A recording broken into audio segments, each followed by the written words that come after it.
Hello guys, welcome back to my channel once again. This is Shades of Madi. Today I'll be designing another easy manipulation flyer, or probably the trending text kind of flyer that you see on social media, on Instagram and the likes. So it's a very simple and straightforward tutorial. So let's start. First we have this our image here. Let me hide this text. You can see this image. So what I want to do is I will control on my keyboard, I press Ctrl J to duplicate the image. Then I will come to this you can either choose object selection tool, anyone here at all, or magic one tool, but for me, because it's Photoshop, and AI will help me select this image here. So I go to select subject.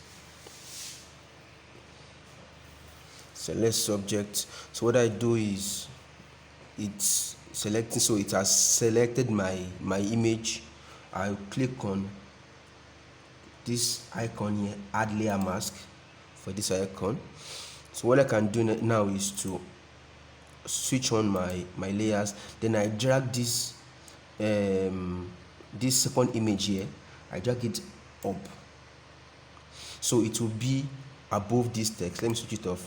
You can see this, you can create this text any way you want. You can see this text, you can decide to change the text, you can try to change it to anything.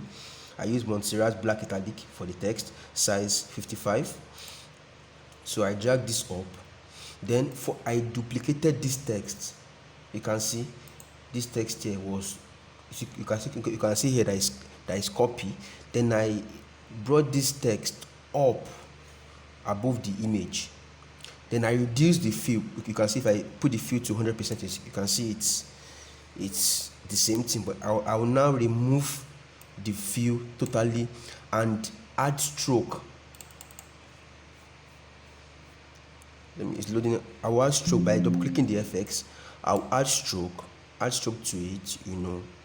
You can decide to change the stroke size to any amount you want.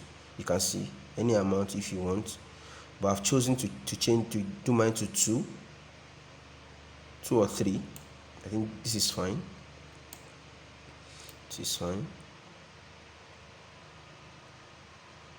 Sorry, 3 is fine. So that was how I got this. So you can decide to highlight both texts. You can highlight both text by pressing Ctrl and clicking on the text to transform. So you can move like this.